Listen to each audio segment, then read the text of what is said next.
बिस्मिल्लाहिर्रहमानिर्रहीम। अस्सलाम वालेकुम डियर स्टूडेंट्स। आज के लेक्चर में हमने इनहेरिटेंस के टॉपिक को डिस्कस करना है और उसको कवर करना है। इनहेरिटेंस आप जानते हैं कि हम इसका तज़किरा पहले भी कर चुके हैं कि हमने अगर किसी प्रोग्राम को रीयूज़ करना हो या किसी क्लास को रीयूज़ करना हो तो उसके लिए हम इनहेरिटेंस का इस्तेमाल कर सकते हैं। आज हमने लैब में भी ये सीखा कि इनहेरिटेंस का इस्तेमाल कैसे करते हैं, उसका सिंटैक्स भी देखा और साथ में उसको यूज़ भी किया। हमने उसकी यूएमएल डायग्राम कैसे बनाते हैं, इनहेरिटेंस को कैसे रिप्रेजेंट करते हैं, हमने उसके बारे में देखा था। अब इसको डिटेल में डिस्कस करते हैं, इसके थ्योरेटिकल पोर्शन को कवर करते हुए। इन OOP, computer programs are designed in such a way where everything is an object. Object oriented programming में कंप्यूटर प्रोग्राम को कुछ इस तरतीब से मुनज़्ज़म किया जाता है कि इसमें हर चीज़ जो है वो ऑब्जेक्ट के तौर पे इस्तेमाल होती है। That interacts with one another, और ये ऑब्जेक्ट्स आपस में इंटरेक्ट भी कर सकते हैं। Inheritance is an integral part of Java oops which lets the properties of one class to be inherited by the other. Inheritance OOP का एक बुनियादी हिस्सा है जिसमें एक क्लास को ये सलाहियत हासिल होती है कि वह दूसरी क्लास की सलाहियतों को, फीचर्स को, उसकी मेंबर्स को इस्तेमाल कर सके। It basically helps in reusing the code. इसका बुनियादी जो मकसद है वो है कि कोड को रीयूज़ किया जा सके। And establishes a relationship between different classes, और डिफरेंट क्लासेस के दरमियान में एक रिलेशनशिप जो है बिल्ड किया जा सके। अब यहाँ पे आपके सामने एक पिक्चर है और इसमें एक रिलेशनशिप को जो है डिस्कस किया गया है और इसका बहुत ज़्यादा ताल्लुक जो है वो इनहेरिटेंस से है। अब वो किस तरीके से ज़रा इसको समझते हैं। यहाँ पे एक करैक्टर है फीमेल और एक करैक्टर है बॉय का। तो करैक्टर जो है फीमेल का वो कहता है कहती है सन आई एम बेस क्लास, मैं बेस क्लास हूँ। अब ये बेस क्लास किस बुनियाद पे कह रहे हैं उसको हम थोड़ी देर में डिस्कस करते हैं।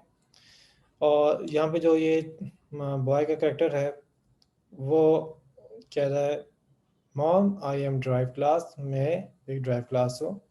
अब ये रिलेशनशिप किस तरीके से है। As we know, a child inherit the properties from his parent. एक बच्चा अपने पेरेंट से खसूसियात हासिल करता है। सेम इसी तरीके से एक चाइल्ड क्लास एक पेरेंट क्लास की प्रॉपर्टीज़ को हासिल करता है। जो ये डायग्राम है ये कुछ ऐसी ही चीज़ है कि जो यहाँ पे फीमेल है वो एक पेरेंट है और जो ये बॉय है मेल जो है ये एक चाइल्ड है। तो जो ये चाइल्ड है इसमें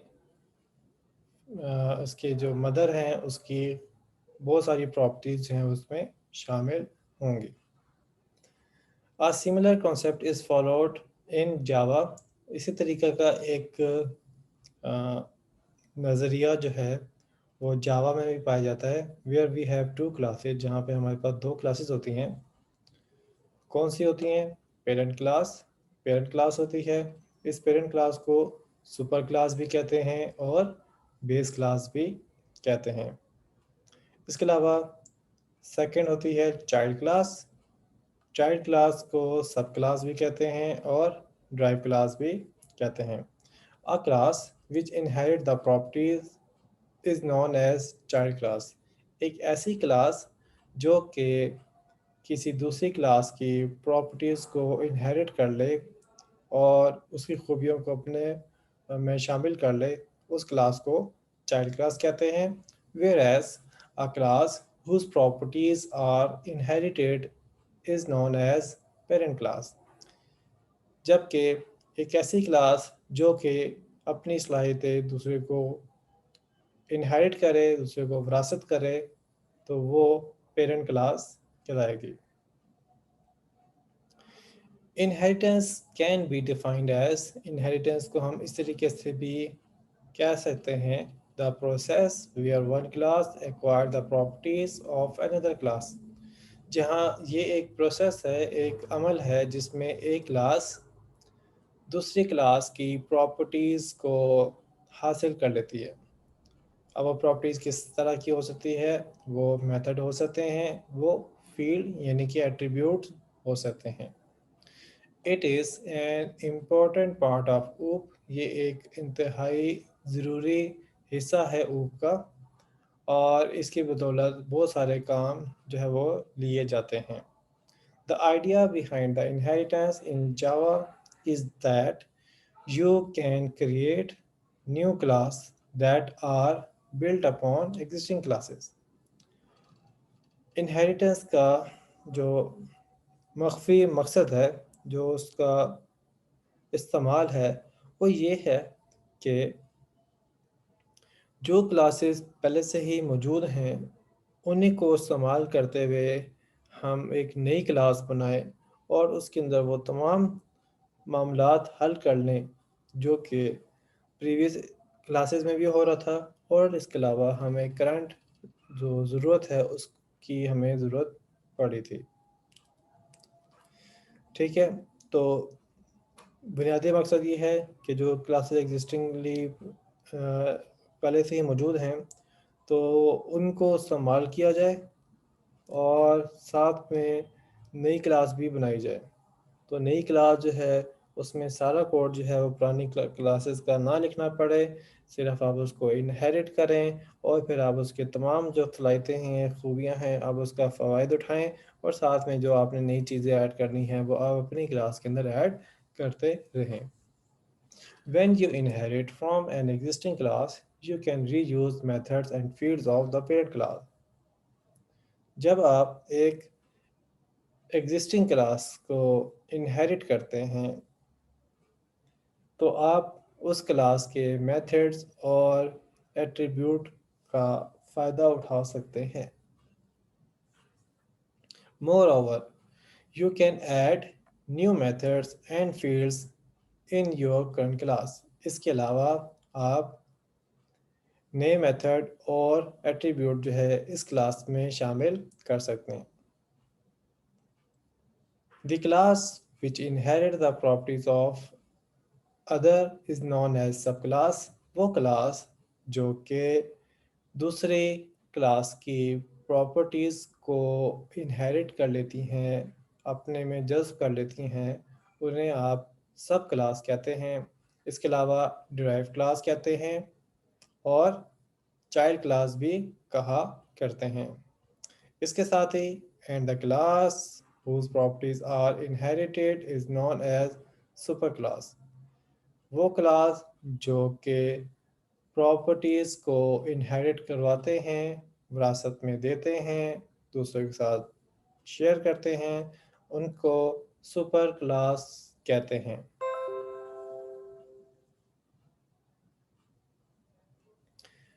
सुपर क्लास को बेस क्लास भी कहा जाता है और पेरेंट क्लास भी कहा जाता है।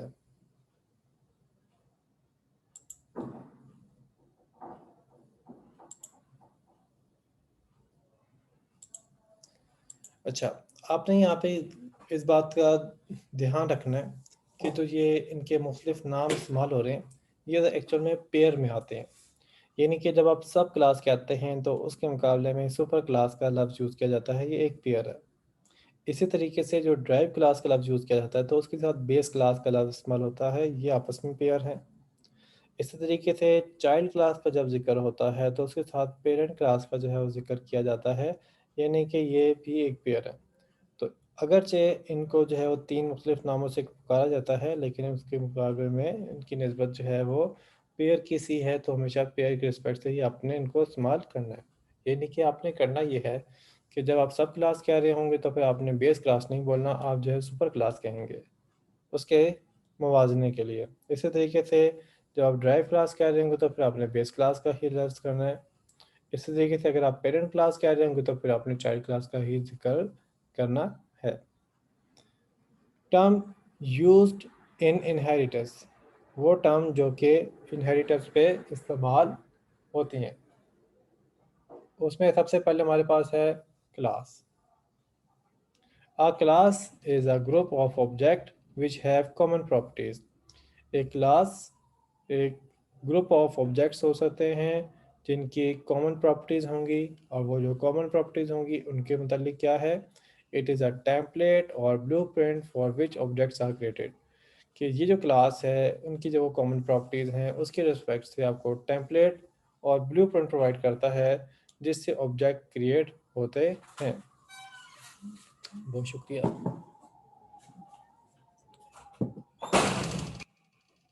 सब क्लास, चाइल्ड क्लास।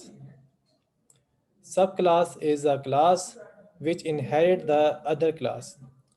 सब क्लास वो क्लास है जो कि दूसरी क्लास को इनहेरिट करती है। It is also called a derived class। इसको derived क्लास भी कहते हैं। एक्सटेंडेड क्लास, एक्सटेंडेड क्लास जो है वो मखसूस तौर पे जावा में लफ्ज़ इस्तेमाल किया जाता है, क्योंकि आपने आज उसका सिंटैक्स देखा था, उसमें देखा था कि हम लफ्ज़ यूज़ करते हैं एक्सटेंड्स। तो उसकी रिस्पेक्ट से जो क्लास एक्सटेंड्स हो रही होती है तो उसको एक्सटेंडेड क्लास कहते हैं। ठीक है। और चाइल्ड क्लास, या उसको फिर चाइल्ड क्लास कहा करते हैं। Superclass, parent class. Superclass is the class from where a subclass inherits the feature. Super class एक ऐसी क्लास है जहाँ से सब क्लास फीचर अखज़ करती है, हासिल करती हैं। It is also called a base class और अ पेरेंट क्लास। इसको बेस क्लास या पेरेंट क्लास भी कहते हैं। Reusability. As the name specifies, reusability is a mechanism which facilitates you to reuse the fields and method of the existing class. जैसे कि नाम से जाहिर होता है, रीयूजेबिलिटी एक ऐसा तरीक़ाकार है जो कि किसी एग्जिस्टिंग क्लास के एट्रीब्यूट्स और मेथड को दोबारा से इस्तेमाल करने के लिए इस्तेमाल होता है, और इसको इस्तेमाल करके when you create a new class, आप जब नई क्लास क्रिएट करते हैं तो आप इनका इस्तेमाल जो है उस क्लास के अंदर कर सकते हैं, उस क्लास के ऑब्जेक्ट से इसका इस्तेमाल कर सकते हैं। You can use the same field and method already defined in the previous class। आप उसी तरह की एट्रीब्यूट्स और मेथड को भी इस्तेमाल कर सकते हैं जो कि पिछली क्लास के अंदर, पेरेंट क्लास के अंदर उसका इस्तेमाल हो चुका है। ओके, अब इसके बाद हमने इसका सिंटैक्स देखना है और आगे चलना है। तो इतनी देर में आप लोग यहाँ पे जो मौजूद हैं काइंडली अपनी अटेंडेंस मार्क कर लें, अपना नाम और रजिस्ट्रेशन नंबर लिख के चैट में सेंड कर दें। मैं 3 मिनट के लिए जो है यहाँ पे माइक बंद रखूँगा ताकि आप लोग आसानी से जो है तसल्ली से अपनी अटेंडेंस मार्क कर सकें।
जी, जिनकी अटेंडेंस मुझे रिसीव हो चुकी है, मैं उनके नाम कॉल कर लेता हूँ। अबू हुरैरा, मोहम्मद अरसलान अज़ीज़, एहसन इरशाद, दानियाल अहमद, सुबहान अमरेज़, तैयब, मुनीबा रहमान, ताहिर कदीर, फसीउल हसन, दानियाल अहमद, दानियाल अतीक, मोहम्मद समीर तालिब, मुहीद लियाकत, रुबाब फ़ातिमा, ज़ैनब रमज़ान, रहीम अकबर, अमीर हमज़ा, लाइबा ज़फ़र, इरफ़ान, तहरीम, अली रज़ा, मलाइका नूर, मोहम्मद अब्दुल्ला ख़ान, मोहम्मद एहसन, मोहम्मद अरीब, मोहम्मद यासिर ख़ान, अनस नसीर, सैयद बिलाल हैदर, अनीक अहमद, ज़ैनुल आबिदीन। जी, इनकी अटेंडेंस मुझे रिसीव हो चुकी है, जिनका मैंने नाम कॉल किया।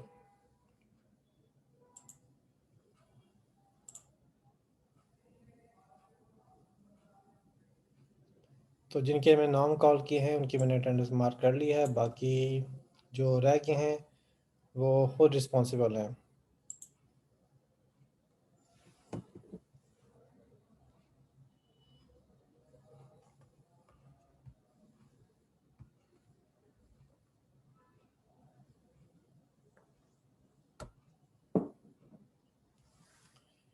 जी, नेक्स्ट हमारे पास है सिंटैक्स ऑफ जावा इनहेरिटेंस। क्या सिंटैक्स है इसका? कीवर्ड यूज़ कर रहे हैं हम क्लास, क्लास का नाम है सब क्लास नेम, और फिर कीवर्ड यूज़ हो रहा है एक्सटेंड्स, और उसके बाद स्पेस के बाद फर्दर यूज़ हो रहा है क्लास का नेम, सुपर क्लास नेम।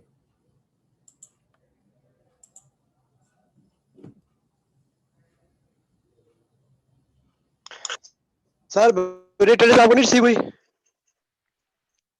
जी, मुझे आपकी अटेंडेंस अभी रिसीव हुई है, जबकि मैं सेव कर चुका हूँ पिछली अटेंडेंस।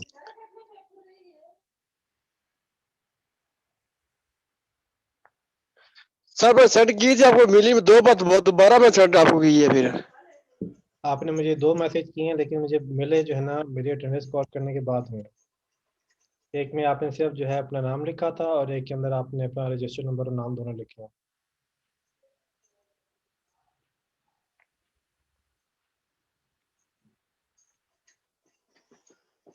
और फिर नेक्स्ट सेशन से दोबारा सेंड करूँ? नहीं नहीं, बस आप दोबारा ना सेंड करें।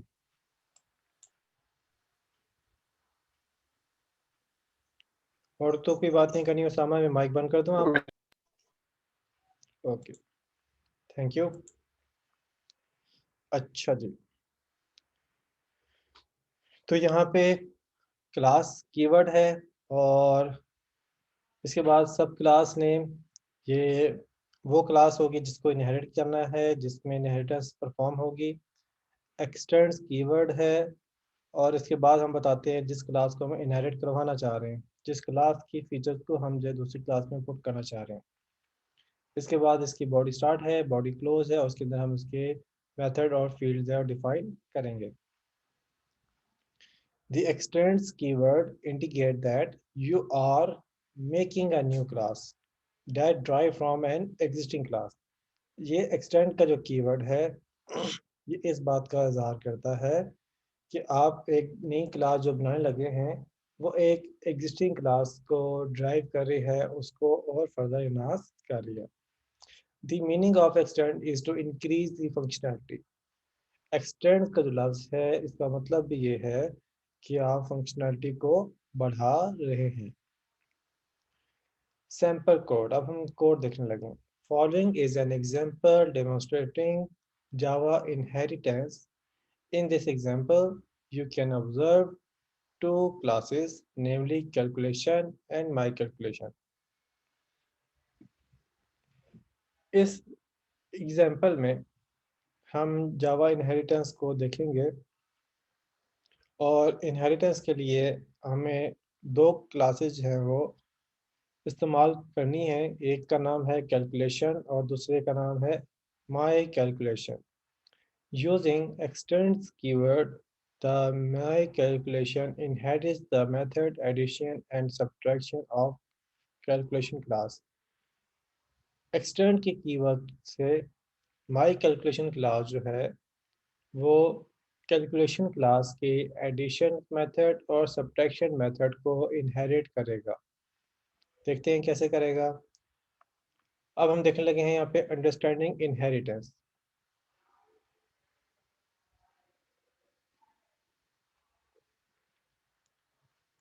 हमारे पास क्लास है कैलकुलेशन, इसमें एक वेरिएबल है इंटीजर का z,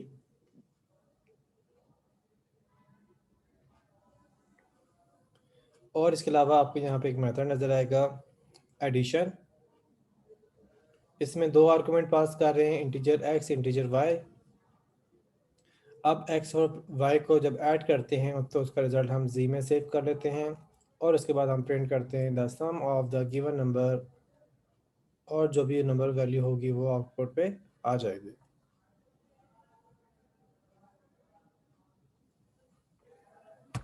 इसके बाद आपको एक और मेथड नज़र आएगा सब्ट्रैक्शन। इसमें भी दो आर्गुमेंट पास हो रहे हैं, x और y दोनों इंटीजर टाइप के हैं, और इसमें कुछ ऐसा हो रहा है कि हम x की वैल्यू में से y की वैल्यू को सब्ट्रैक्ट कर रहे हैं और उसका जो रिज़ल्ट है उसको z को प्रोवाइड कर रहे हैं। और फिर मैसेज आ रहा है the difference between the given numbers, और उसके बाद जो भी नंबर की वैल्यू होगी वो आउटपुट पे शो हो जाएगी।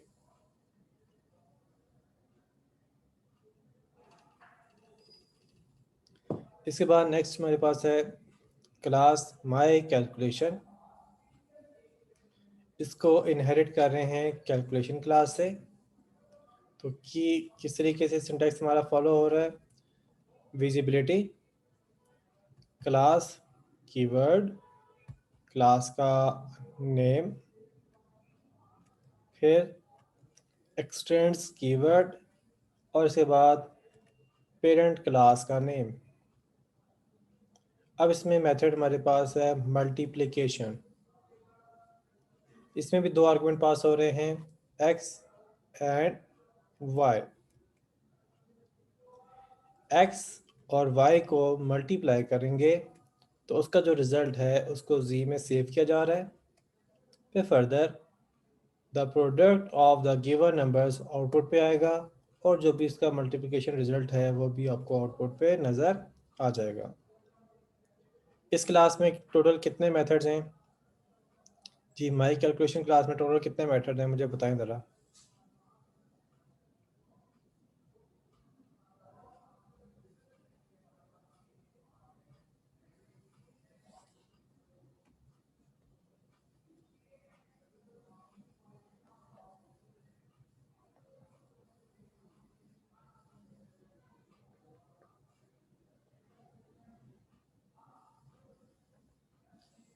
जी, मुझे आंसर रिसीव हुआ है मोहित लियाकत से, मोहम्मद अरसलान से, अबू हुरैरा से, और तीनों ने बिल्कुल सही कहा है कि इसमें एक मेथड है। जी, मोहम्मद अरसलान अजीज़ ने फिर फर्दर मुझे मैसेज भेजा है जिसमें उन्होंने 3 लिखा है, और इस 3 को अगर वो इस सेंस में देख रहे हैं कि ये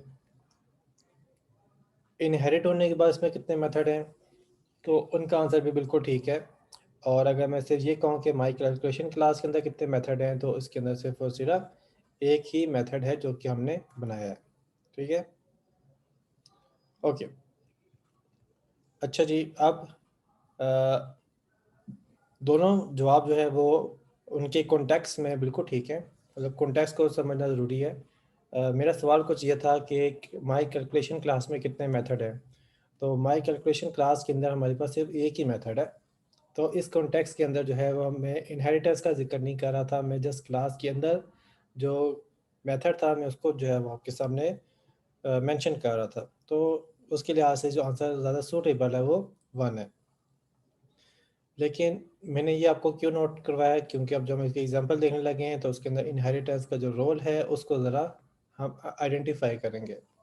अब आप यहाँ पे देख सकते हैं कि मेन मेथड है, इसके अंदर आपको दो वेरिएबल नजर आएंगे, एक इसमें है वेरिएबल ए और दूसरा इसमें वेरिएबल है बी। ठीक है, अब फर्दर आप इसमें देखें तो यहाँ पे माई कैलकुलेशन क्लास का एक ऑब्जेक्ट बन रहा है जिसका नाम है डेमो, और इसको एक मेमोरी भी असाइन हो गई है, यानी कि इसका ऑब्जेक्ट भी क्रिएट हो गया। अब यहाँ पे इंटरेस्टिंग चीज़ आती है कि जो डेमो है ये एक्चुअल में, ये जो डेमो है ये एक्चुअल में माई कैलकुलेशन क्लास का ऑब्जेक्ट है।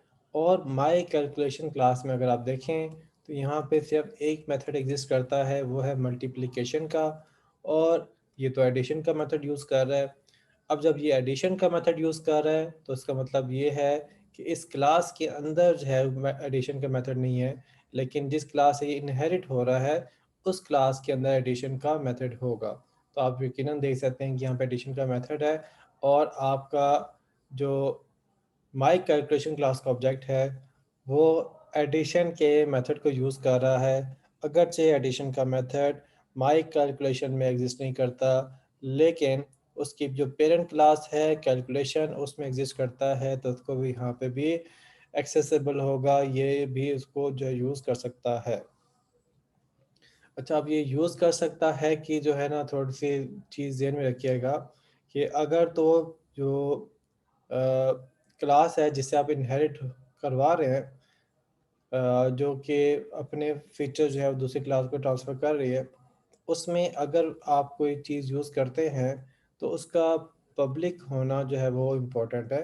अगर वो प्राइवेट होगी तो प्राइवेट चीज़ क्लास के बाहर इस्तेमाल नहीं हो सकती, प्राइवेट चीज़ क्लास के बाहर इस्तेमाल नहीं हो सकती, चूँकि प्राइवेट चीज़ क्लास के बाहर इस्तेमाल नहीं हो सकती। इस वजह से फिर आप क्या करेंगे, फिर आप ये करेंगे कि आप जो चाइल्ड क्लास का ऑब्जेक्ट यूज़ करेंगे उसमें पेरेंट क्लास के प्राइवेट मेंबर को एक्सेस नहीं कर सकेंगे। ठीक है, चाहे वो आपका एट्रीब्यूट हो या मेथड हो, अगर वो प्राइवेट है तो आप उसका इस्तेमाल नहीं कर सकेंगे। लेकिन अगर वो पब्लिक है या फिर वो पैकेज है, या इसके अलावा हम मुस्तकबिल में एक आध और जो है वो विजिबिलिटी को देखेंगे, अगर वो हुआ तो फिर मुमकिन है कि आपका जो चाइल्ड क्लास है उसके अंदर जो है आप पेरेंट क्लास के प्राइवेट चीज़ों को इस्तेमाल कर सकें। सॉरी, प्राइवेट नहीं होंगी, मतलब ख़ास किस्म की जो विजिबिलिटी है उनको इस्तेमाल कर सकें, और उसमें भी मुमकिन है कि जो ऑब्जेक्ट है ड्राइव क्लास का वो शायद उसको यूज़ ना कर सके। तो इसको भी हमने जो है फर्दर आगे देखना होगा।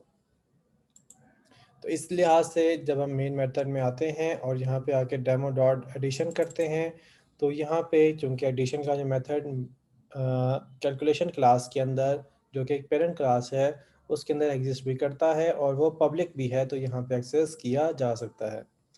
इसी तरीके से माई कैलकुलेशन क्लास का जो दूसरा ऑब्जेक्ट है डेमो के नाम से, सॉरी वही ऑब्जेक्ट है, उसमें हम जो है दूसरा फंक्शन कॉल करने लगे हैं, वो है जी सब्ट्रैक्शन का। अब सब्ट्रैक्शन का जो मेथड है ये क्या करेगा, ये सब्ट्रैक्शन का मेथड जो है वो दो वैल्यू में सब्ट्रैक्शन करेगा, और इस सब्ट्रैक्शन के लिए जो आपका ये मेथड है, अगर आप इसको गौर से देखें तो ये मेथड जो है हमारे माई कैलकुलेशन क्लास में एग्जिस्ट नहीं करता, ये इसको इनहेरिट हो रहा है कैलकुलेशन क्लास से। इसके बाद नेक्स्ट हमारे पास है यहाँ पे डेमो डॉट मल्टीप्लिकेशन, और इस मल्टीप्लिकेशन में देखें तो ये मल्टीप्लिकेशन का एक मेथड है जो कि माई कैलकुलेशन क्लास में एग्जिस्ट करता है, और इस तरीके से हमें ये पता चला कि हम जो है ऑब्जेक्ट की मदद से, ड्राइव क्लास के ऑब्जेक्ट की मदद से पेरेंट क्लास की चीज़ों को एक्सेस कर सकते हैं। हम अपनी ही चीज़ों को भी एक्सेस कर सकते हैं अगर वो पब्लिक है, इस कॉन्टेक्स्ट के अंदर, इस आइडिया के अंदर। ठीक है, अब अगर आप इसकी आउटपुट देखें तो आउटपुट बनेगी the sum of the given numbers 30, the difference is 10, the product of the given numbers 200। ठीक है, तो ये इसकी आउटपुट जो है वो बन रही है। अब ज़रा इसकी एक्सप्लेनेशन देखते हैं। In the given program when an object to be calculation to my calculation class is created, a copy of the content of superclass is made within it. जब my calculation class का object create किया गया तो क्या हुआ, super class जो कि कौन सी है, कैलकुलेशन की,